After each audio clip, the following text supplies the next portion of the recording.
राधे राधे प्रिय भक्तजनों, आपका स्वागत है आपके अपने YouTube channel magical world of Achyut पर। आज हम इस वीडियो में अयोध्या कांड में आगे की कथा सुनेंगे। शाम को महाराजा दशरथ की आंख लग गई, मगर वह अधिक समय तक सोए नहीं रह सके। आधी रात को अचानक उनकी आंखें खुल गई। आंखें खुलते ही उन्हें राम की याद ने फिर से घेर लिया और अपने ही किए पर पछता उठे। पास में बैठी कौशल्या से दुखपूर्वक बोले, इंसान जैसा कर्म करता है वैसा ही फल पाता है। सच तो यह है कि एक बार युवावस्था में अनजाने में मैंने वृद्ध माँ बाप के एकमात्र पुत्र श्रवण कुमार को बाण से मार डाला था। इसीलिए मुझे भी पुत्र शोक मिला है। अब मुझसे जिया नहीं जाएगा। मुझे मौत की पग ध्वनियाँ साफ सुनाई दे रही है। मेरा हृदय बैठा जा रहा है। चेतना लुप्त होती जा रही है। आंखों के सामने अंधेरा छा रहा है। मेरे राम कहाँ हो वत्स, मैं चला हे राम। इतना कहते कहते उनकी धड़कनें रुक गई, सांस के तार टूट गए। पुत्र वियोग से शोकाकुल महाराजा दशरथ के प्राण पखेरु उड़ गए। महाराजा के देहांत की खबर पलक झपकते पूरे अयोध्या में फैल गई। चारों ओर शोक का वातावरण छा गया। राजमहल में हाहाकार मचा हुआ था। कौशल्या तो चेतना खोकर महाराजा दशरथ के चरणों पर गिर पड़ी थी। सुमित्रा व अन्य औरतें भी छाती पीट पीट कर रुदन कर रही थी। सुबह तक समस्त मंत्रीगण व पुरोहित राजमहल पहुंच गए। अंतिम संस्कार के लिए अंतपुर में कोई राजकुमार उपस्थित नहीं था, इसलिए राजा के शव को तेल लगाकर सुरक्षित रखा गया। अयोध्या पर यह दोहरा आघात था। सारी नगरी उजाड़ हो गई थी। राजमहल के कंगूरों पर उड़ती हुई सूर्यवंशी पताका को झुका दिया गया था। अगले दिन दरबार में मंत्री व राजपुरुष एकत्र हुए। भविष्य में क्या कदम उठाए जाए, इस पर विचार विमर्श हुआ। ऋषि मार्कंडेय, वासुदेव, मौद्गल्य, कात्यायन, कश्यप और सुमंत ने अंतिम निर्णय ऋषि वशिष्ठ पर छोड़ दिया। सुमंत बोला, महाराज हमें अकस्मात छोड़कर चले गए। देश राजा विहीन है। चारों ओर अराजकता का वातावरण छाया हुआ है। अब आप यथाशीघ्र किसी एक राजकुमार को सिंहासन पर बिठाकर देश को सुरक्षा प्रदान कीजिए। वशिष्ठ ऋषि बोले, मैं भी इन खतरों से भली भांति परिचित हूँ। आप लोग सही कह रहे हैं। राजा के बिना राज्य का अनिष्ट निश्चित है। मैं शीघ्र ही कैके देश से भरत को बुलवा रहा हूँ, क्योंकि महाराजा दशरथ उसे ही राजा बनाने की घोषणा कर चुके हैं। मुनिवर ने 4 श्रेष्ठ दूतों को बुलाया और उनसे कहा, आप लोग इसी वक्त कैके पहुँचो और भरत को ले आओ। एक बात का ध्यान रखना, अयोध्या में जो कुछ भी हुआ है उसकी भनक भी भरत के कानों में नहीं पड़ी। राम, सीता, लक्ष्मण के वनगमन अथवा सम्राट की मृत्यु की सूचना से अनिष्ट हो सकता है।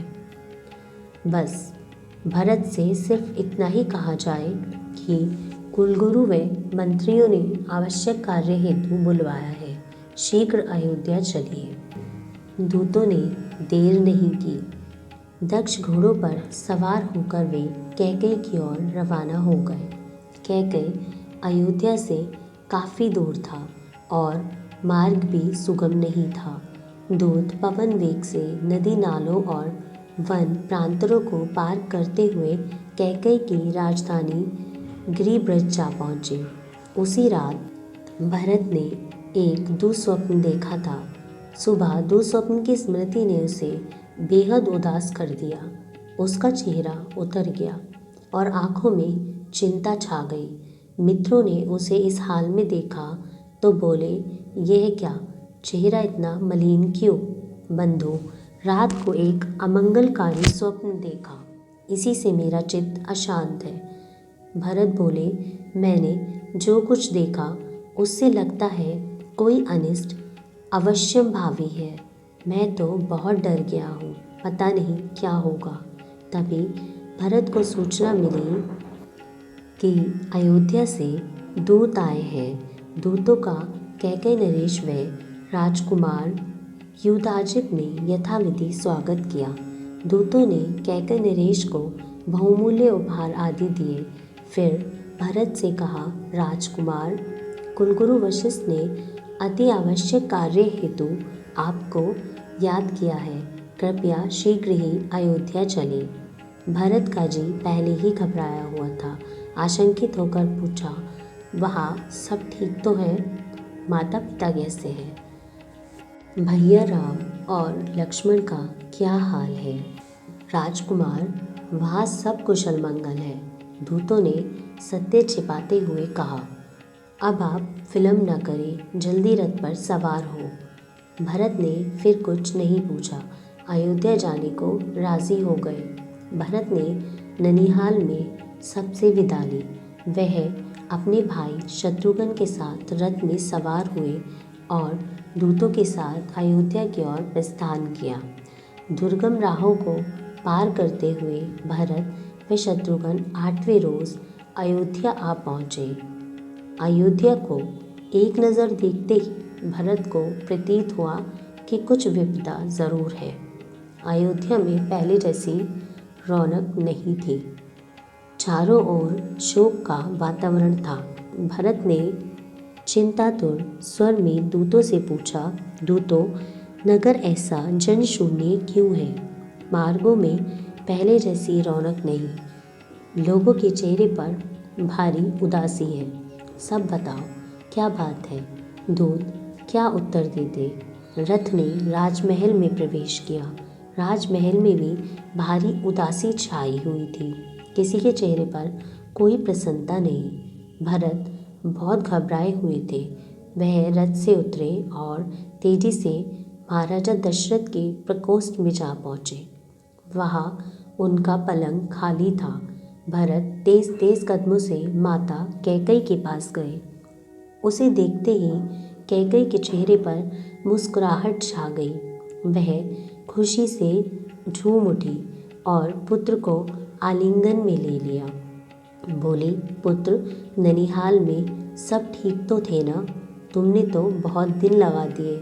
आते वक्त मार्ग में कोई असुविधा तो नहीं हुई? मैं एकदम ठीक हूँ माँ। ननिहाल में भी सब कुशल मंगल है। मगर माँ, यह बताओ, मुझे अचानक बुलवाने का क्या अर्थ है? भरत ने उतावली से पूछा। पिताजी कहाँ हैं? कैकई तो पुत्र को सामने पाकर खुश हो गई थी। आखिर भरत राजा जो बनने वाला था। वह बोली, बेटे, तुम्हारे परम यशस्वी पिता हमें छोड़कर परम धाम चले गए हैं। क्या? भरत बुरी तरह चौंके। यह असहाय आघात था। भरत से सहा नहीं गया। वह फूट फूट कर रोने लगे और धरती पर गिरकर शोक से छटपटाने लगे। अंतिम समय वह पिता के दर्शन भी नहीं कर सके। इससे उनकी बेचैनी और अधिक बढ़ गई।